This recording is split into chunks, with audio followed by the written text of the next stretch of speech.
Alrighty guys, if you've never made beef Wellington, I am here to tell you, you are 100% in for a treat.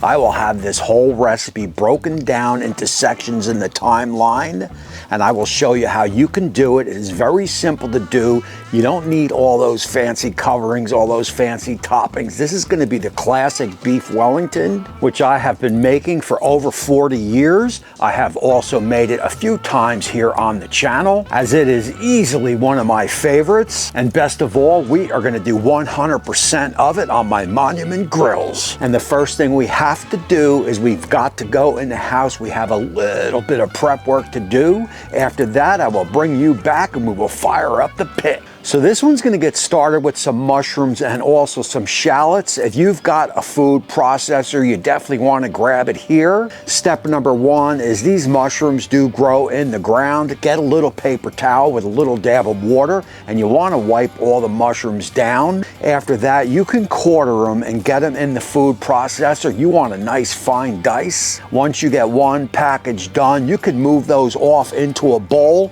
Get yourself a shallot. Obviously, you will de-skin that shallot. You will quarter that shallot, get that in the food processor. You are looking at about 2 tablespoons. Once you get all that done, you can put them in the side, because now we are going to go have some fun and we are going to go fire up the Monument grill. So this one's going to see my brand new Monument grills Mesa 425. Of course, we've got the side burner working. We are going to get that fired up and get our pan on it.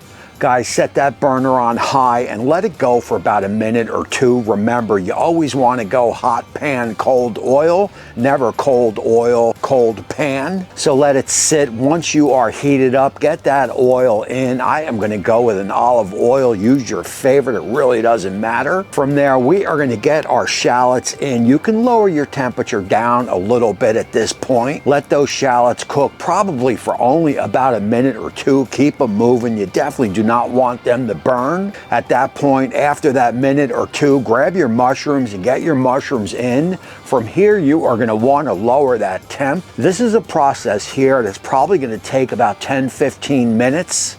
As you want all that water to release out from the mushrooms, you want to dry them out. If you rush this step here, all that water is going to release inside the puff pastry and on that fillet, and you definitely do not want that. So allow the allotted time to dry out those mushrooms. You can hit it with a little bit of butter at this point. After about that 10-15 minutes, I like to hit it with a dab of red wine. After all, the beef Wellington is French, and the French love the red wine. From there, cook it for another 5 minutes or so. Again, dry it out. Once it's all dried out, get it off the flame, get it in the house, and we will move on to that next step.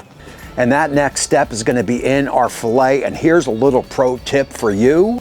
Usually when markets package them up, they smush the meat down. You definitely do not want that in this recipe. Get your hands, get some gloves if need be, and just kind of circle it, circle it, circle it, circle it, circle it. You know the deal. You want to bring that fillet back up into looking like a center cut. And once you've got them formed out, grab yourself some kosher salt and also some 16 mesh black pepper. If you've got some fresh cracked black pepper, you definitely want to use it here. Do that to both fillets, and then it is time to go back outside and fire up that side burner. So guys, again, remember, hot pan, cold oil, and look, you want this pan piping hot because we are about to sear off these fillets. And when I say piping hot, I mean you want the pan smoking. Once you get that pan piping hot, I mean smoking, carefully place each fillet in the pan, and you are going to sear it for about a minute and a half per side. So look, this recipe here is for rare to medium rare. If you want it more to the medium, you can sear it longer than that. After that minute and a half, you can flip them over. Again, about a minute and a half. I mean, look at the color. These are looking absolutely incredible.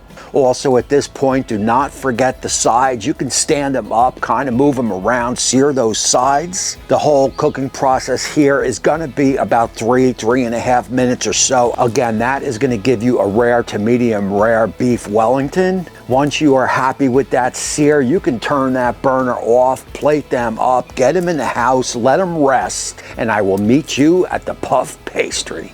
So working with puff pastry is very easy to do. First step is to get it thawed out. 1 puff pastry for 2 beef Wellingtons. That is the rule of thumb here. Roll out 1 sheet. Once you get that rolled out, you could split that in 2. Take 1, put it on the side, and then roll out the one you are gonna work with again. Once you get that as squared as best you can, grab some mushroom mixture and put it on the center. At that point, grab a cooled fillet and get that on the mushroom mixture. You can hit it with a little salt and black pepper if you'd like. From there, just wrap it up. You can trim some of the excess puff pastry if you'd like. I usually leave it there because it is stuck on the bottom. It usually doesn't cook fully on the bottom, but that's okay with me.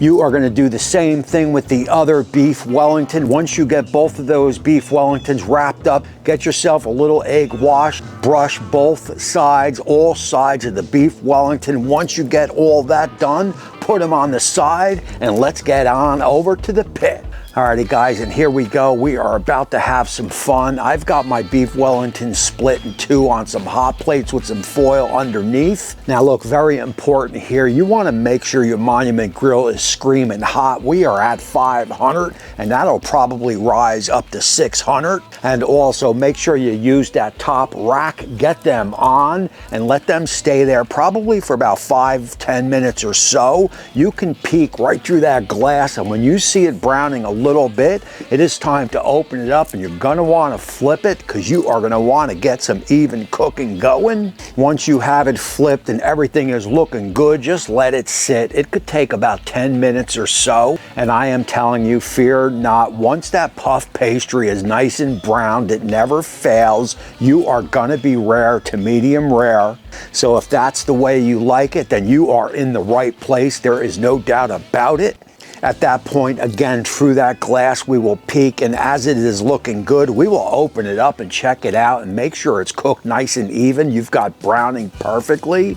I mean, these look absolutely incredible. I mean, look at that color with that juicy meat sitting inside, encased in that puff pastry. I mean, how could you go wrong with this? Once evenly browned and evenly looking incredible, we will get these off. We will get these down by the shack where I will bring you guys in. We will slice these open and see how we did, but I can guarantee you one thing, whether it is rare, whether it is medium rare, I can guarantee it is going to be dynamite in flavor. Is there anything that Monument Grill can't do? The whole meal here, and this is beef Wellington, does not have to be difficult. Like I said in the beginning, you don't need all that coverage, all those fancy designs. It ain't gonna taste no different. This is beef Wellington A to Z. I will have it all broken down into the timeline. Let me drop that camera down and we will cut it open and talk about it.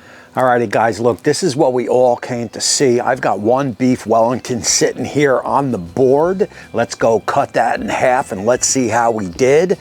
And I gotta say, man, that looks absolutely incredible, man. That is perfect for me. I would say that is wall to wall. Would you say medium rare or even to the rare side? And I can guarantee you one thing, that is juicy, good. And if you wanted it more to the medium, you are gonna make it that way in the sear. Let it go for about another extra 4 or 5 minutes or so, and that'll give you that medium that you wanted. So look, let's go ahead, let's take this in, let's talk about it, and close out the show. All right, guys, what do you think? And I'm thinking we nailed it, man. That is a, that right there is a perfect medium rare. I gotta thank Monument Grills for allowing me to come back and cook for you guys month after month. I love everything about Monument Grills, from the people who work there to the pits, man. For gassers, they are top of the line. There is no doubt about it. Again, my name is Tommy. I appreciate you all for watching, and until next time, we will see you soon.